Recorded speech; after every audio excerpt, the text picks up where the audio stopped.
is Doug DeMuro, and today we are going to talk about the 12 most surprising cars I have ever reviewed. So the 12 cars that I reviewed that I showed up and I was expecting it to be kind of average or, not that great, whatever, and then I actually spent some time with the car, drove the car, and was shocked and surprised at how fantastic it was, or how special, or how amazing, or whatever. The 12 cars that most surprised me when I went to review them. Let's get started. Before I get started, be sure to check out Cars and Bids, which is my enthusiast car auction website for cool cars from the modern era. We've had some great sales recently on Cars and Bids, including this new Toyota Supra, wonderfully modified, which sold for $54,500. This Buick Roadmaster wagon lifted for off-road driving, hilarious build, which sold for over $10,000. And this Mercedes E55 AMG wagon, which was offered with no reserve and sold for $28,000. If you're looking to sell your cool car from the 1980s and up, Cars and Bids is the place to do it. You will get the most traffic and the most views on your car. And if you're looking to buy a cool modern enthusiast car, Cars and Bids has great selection and daily auctions at carsandbids.com. Okay, so I'm gonna go in reverse order here. I'll start with the 12th most surprising car, and then I'm gonna get down to the number 1 most surprising car I have ever reviewed. This is an interesting topic, I think, because I generally know what to expect when I go and review a car. I generally, I've seen the car, I get the specs, it'll be like this. But sometimes they really do shock me, and I come away like, even after I have driven so many cars, I come away like, wow, that was really unexpectedly amazing. And so these are the 12 most unexpectedly amazing. So anyway, let's start with number 12. That would be the Mercedes CLK 63 AMG Black Series. I reviewed this car pretty early in my kind of YouTube car review career, and prior to that, my experience with AMG was primarily high-powered cars that didn't really handle all that great, better than normal, but they were all about fast. And the CLK Black Series it's fast, but it's all about like getting sideways and kind of crazy handling and crazy excitement and amazing thrills. And I loved that car so much. And I showed up thinking, the regular CLK was kind of a boring coupe that was driven by old people, very comfortable, and you listen to classical music when you're driving. I never expected the CLK Black to be so insane. And I'd actually read like, hey, this is a pretty insane car. Like, prepare yourself. But I wasn't really prepared for how crazy it was and how slidey it was, and the back end comes out, and it was a lot of fun. And on that same vein, my number 11 most surprising car is the Mercedes AMG GT 4-door. This car hasn't gotten as much press as I think it deserves. I have probably never driven a 4-door car that handles as well as this one. You hear AMG GT, you expect it to be fast and amazing and whatever, but I mean, the coupe, of course, is incredibly good handling, incredibly tight cornering. I just wasn't expecting they would be able to translate that so well to the 4-door car. And I reviewed the 63 version, like the high performance, ultra crazy fast V8, the best one in the line.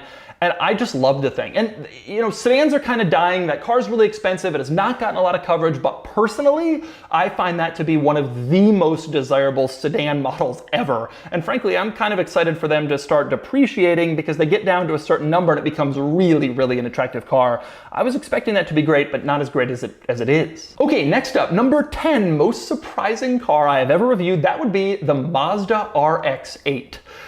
I have to admit, the RX-8, I've seen them for years, obviously driving around, and you hear stories about how they're unreliable.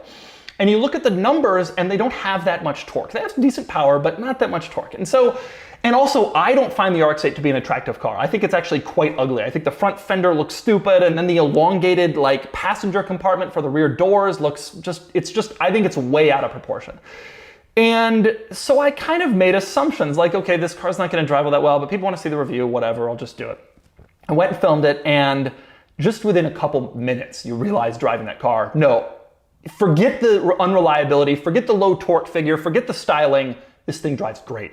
Handling incredibly precise, decent acceleration, surprisingly so, and it really comes alive at like 6,000 RPM and really gives you even more. But I was just really surprised at how quickly the car steered and how well it handled. The one I drove was like 110,000 plus miles, but it was light on its feet, tremendously fun to toss around.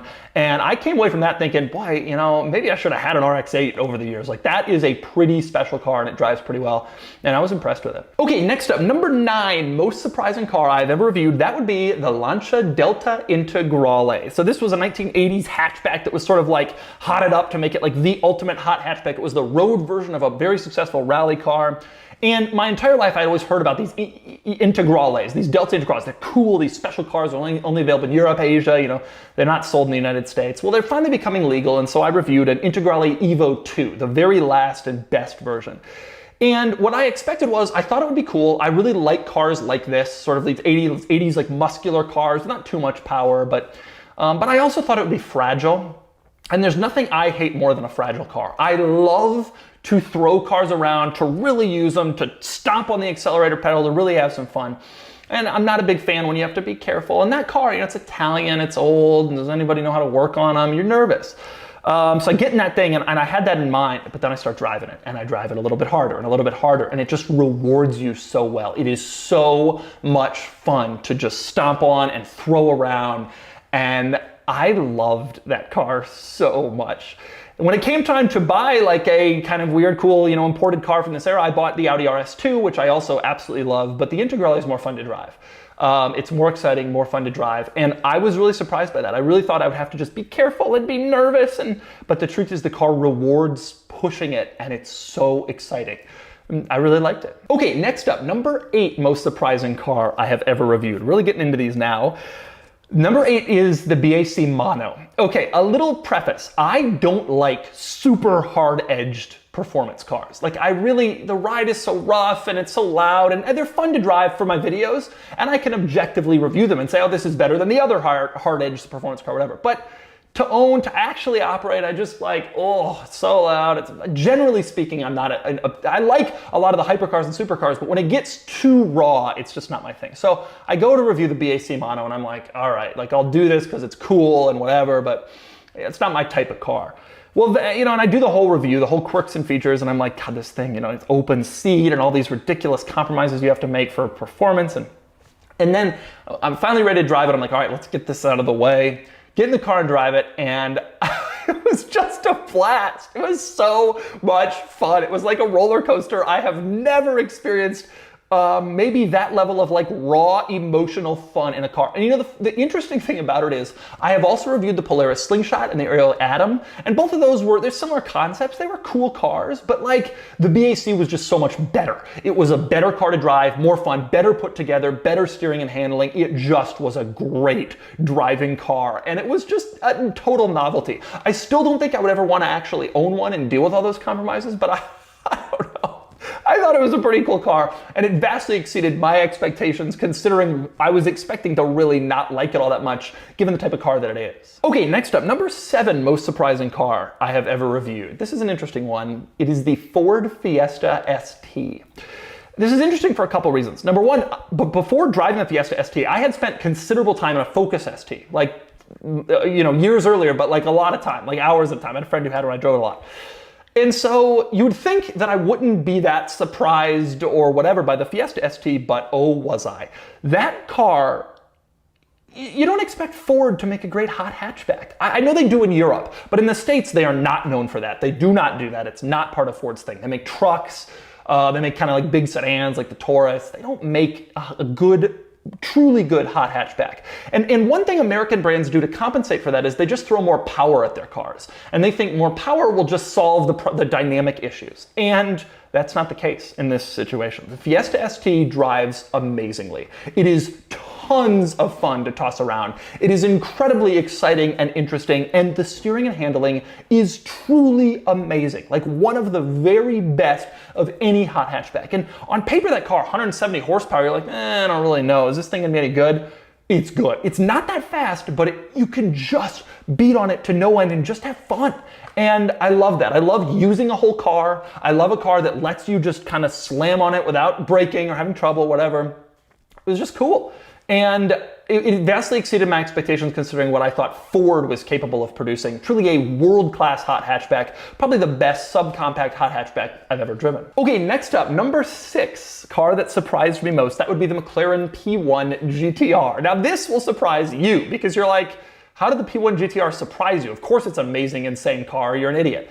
And that's true, but I generally don't love to review race cars. It goes back to the same things I was talking about the BAC Mono. They're rough, they're uncomfortable, and in my reviews, in order to film all the segments that I do, you have to get in and out of each car maybe 25 or 30 times during the review. And race cars, getting in and out is really hard. Doing the Porsche 935, like folding myself in around the little tubes, it was a disaster. So when I did the P1 GTR, I was expecting the same. Just not gonna be good, gonna be really annoying and disastrous. Oh, I'm not excited for this. I'd already done the regular P1. Race car videos don't generally do all that well on my channel, so it's like, why am I even bothering with this? And then I drove it. And I've driven all the hypercars. That's the best. I love them all. They're all great. They're amazing in their own ways. They all have very special and unique and cool characteristics. That car is the most raw, insane, like unreal performance, just like slams you in the face. It's so amazing. If you want the most incredible, visceral, raw feel of any car, that's the one. And you know, it's funny because people buy these GT3s and GT3 RSs and they think they're so like tracky and hard edge, and they brag to their friends like, oh, you drive a comfortable car compared to my GT3 RS. Well, the P1 GTR makes a GT3 RS look like a Lexus. Like, it's way less comfortable, but it's also way more raw and insane, and the sound that it makes is insane, and the performance level is crazy, and I came in with that actually loving that car, despite sort of a preconceived bias that I wouldn't really enjoy it all that much because it was a race car. It was a ton of fun. Okay, next up, number 5 most surprising car I have ever filmed. We're really getting down here. Number 5, Shelby GT350R. So I've told this story before, and you gotta understand, go back to when I reviewed this car. It was like 4 years ago. Back then, American brands were still not known for being able to compete on the track with European brands. All the American muscle cars just had a lot of power, they went in a straight line, but they weren't good handlers, and everyone knew that. And so, the Shelby GT350R was really one of the first cars that kind of changed that. The Viper ACR did too, but at a crazy price point. The GT350R was a more reasonable dollar value. But I went into it without really realizing that. It was early in my career reviewing cars, didn't know all that much about it, and so I show up to review it, and it's kind of a rainy day, and I had plans later that day with a friend I hadn't seen in forever. I was really excited. I just wanted to get it done. So I kind of, shoot the car, and then we drive it. And unbelievable. Vastly exceeded my expectations in every way. The car steers incredibly, it handles incredibly. It just changed from that moment forward. It changed my perception of what a Mustang is, to be totally honest. It's no longer like this muscle car that only goes in a straight line. Suddenly, somehow, the Americans know how to make a truly amazing car. And frankly, this same thing could basically be said for the Camaro ZL1 as well, but I review that later. So I'd already kind of had that notion was kind of changing in my mind. But now the American brands are making cars like this, the new GT500. There's other cars that you can look at track numbers and say, yeah, they can do this. But back then, I was just astonished at how well this car drove, how well it cornered and handled.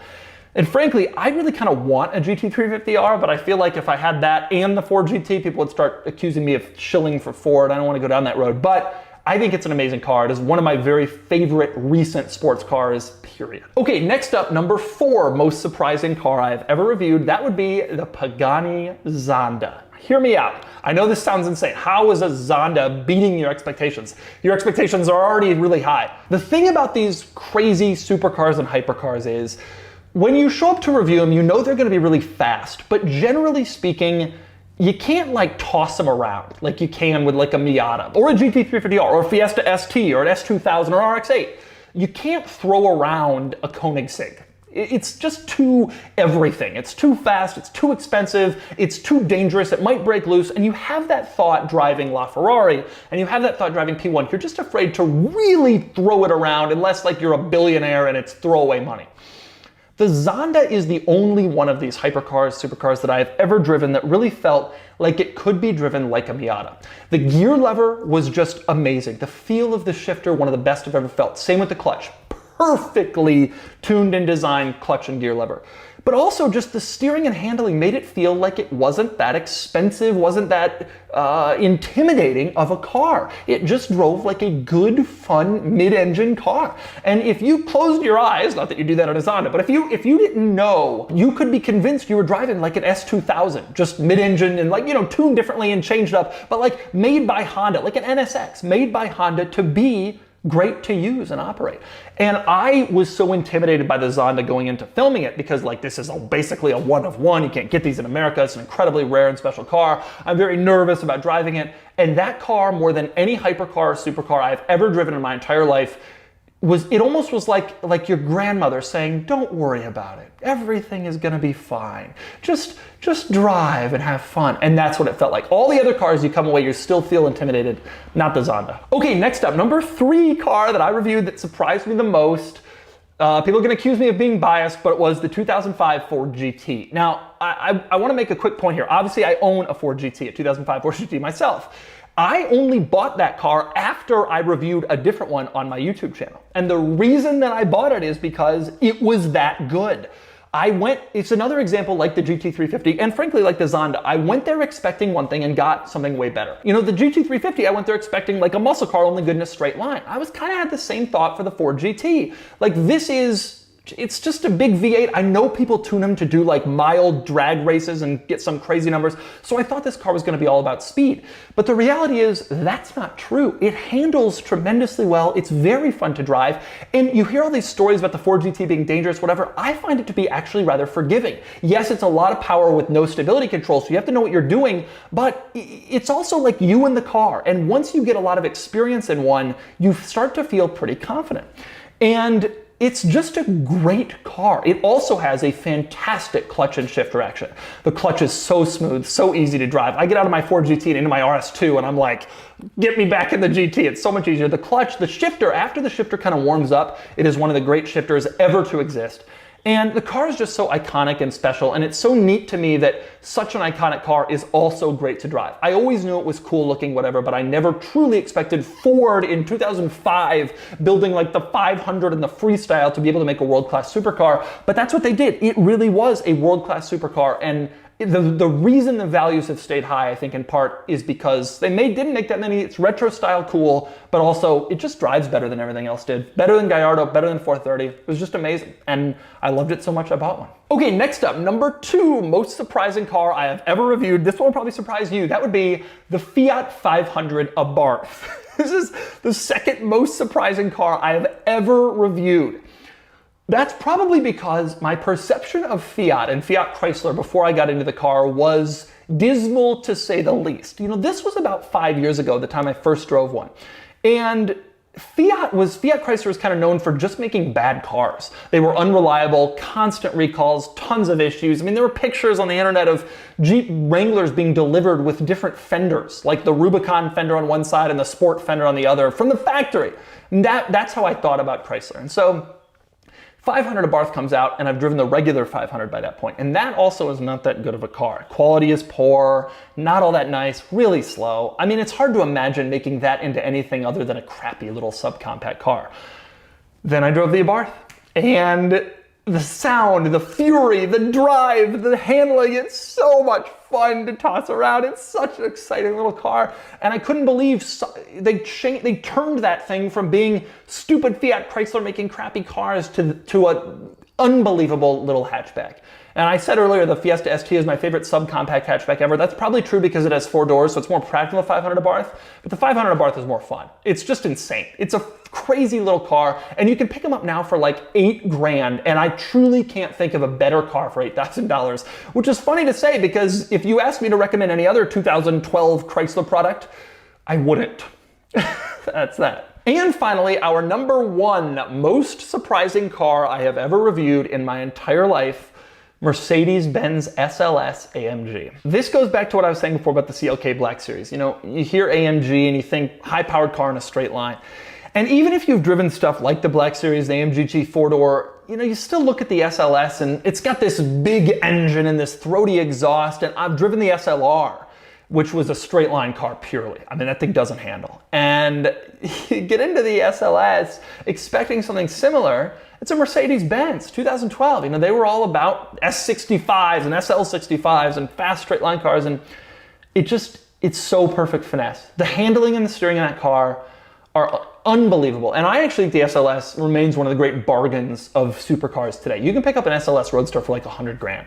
And the reason they're so cheap is because then the AMG GT came out, and that's a lot cheaper, and it kind of cannibalized the look of that car. And even the Gullwings are still a bargain when you consider the driving experience. I think the SLS is one of the most unbelievable to drive cars I have ever driven. The precision, the handling, the feel of that car was so much better than I ever would have given AMG credit for.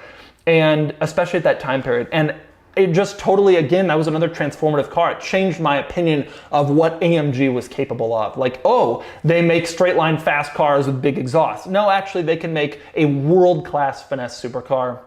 I was blown away by that car, and frankly, I still am. So there you go. That's it. Those are the most surprising cars I have ever driven, I've ever reviewed. It's rare that I'm surprised. Usually I go in kind of knowing what to expect, but it does still happen maybe once every 2 or 3 months that I show up and I'm just blown away. And these are the 12 cars that blew me away the most.